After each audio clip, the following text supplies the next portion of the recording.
यहाँ दिखाएं कि यहाँ लिखा हुआ रियल नंबर का ये क्वेश्चन है 10th क्लास का।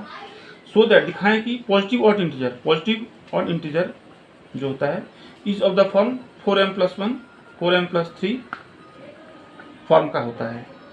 ठीक है, तो कोई भी पॉजिटिव इंटीजर आप n मान लीजिए। Let n be any positive integer. जैसे पॉजिटिव इंटीजर हो गया, जैसे 1 2 3 4 5 ये सब 1 पॉजिटिव इंटीजर हो गया। 1 2 3 4 5 6 7 8 9, तो इसको हम कोई भी पॉजिटिव इंटीजर को हम n मान लेते हैं। Let n be any positive integer जिसको कि अब डिवाइड करने पर विच ऑन डिवाइडिंग, जिसको कि डिवाइड करने पर विच ऑन डिवाइडिंग बाय 4 से डिवाइड करने पर वी गेट m एज हम लोग को मिलता है, वी गेट हम m एज क्वोशिएंट के रूप में, भागफल के रूप में m मिलता है, क्वोशिएंट के रूप में m मिलता है। n r और r मिलता है एज रिमाइंडर, अवशेष के रूप में r मिलता है। तो इस तरह से डिविडेंड इक्वल टू हो गया divisor into quotient plus remainder by Euclid's division lemma. n हो गया डिविडेंड, डिवाइजर हो गया 4 और इंटू क्वोशिएंट m और प्लस रिमाइंडर r। तो by Euclid's division lemma dividend equal to divisor into quotient plus, यहाँ लिख दीजिएगा बाय यूक्लिड्स डिवीजन लेमा। तो वेयर r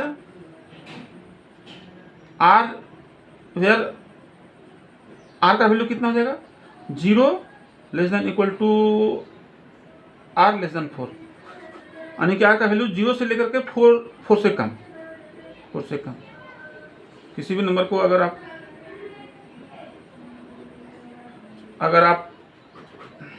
4 से डिवाइड कीजिएगा तो या तो रिमाइंडर 0 बचेगा, या तो रिमाइंडर 1 बचेगा, या तो रिमाइंडर 2 बचेगा, या तो रिमाइंडर 3 बचेगा।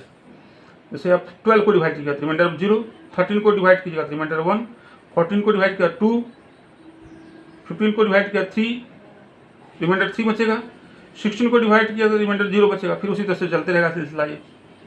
तो इस तरह से r का वैल्यू हम 0 1 2 3 बिठाते हैं। एक बार n का वैल्यू 0 उठा देंगे तो 4m+0 इक्वल टू 4m ही होगा।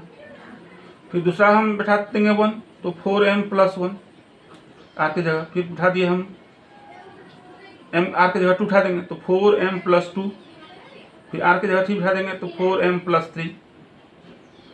तो इस तरह से n का ये सब फॉर्म हो गया,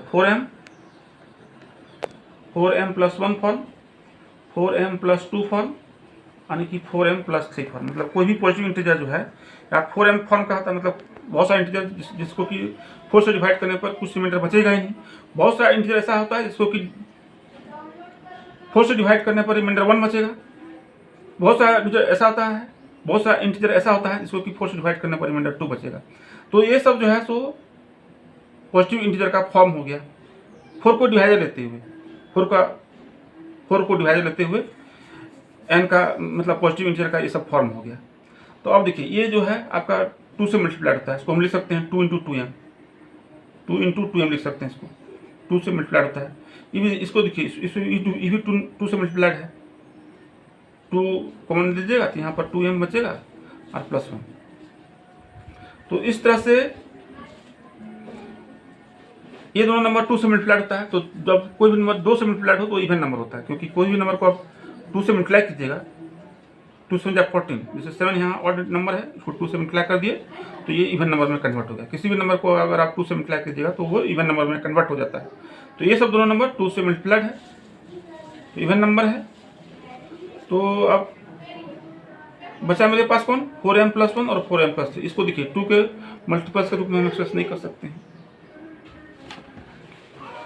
तो वहाँ लिख दीजिए since 4m and 4m+2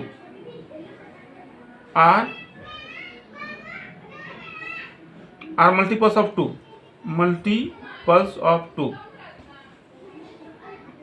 therefore they are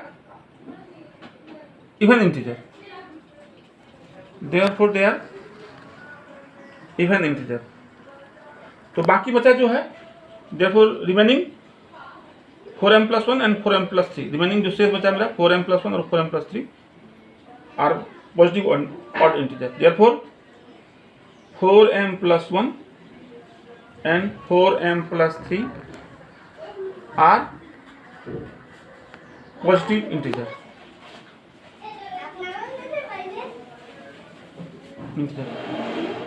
इस तरह से positive odd integer are the positive integer जो होता है are of the form 4m+1 और 4m+3।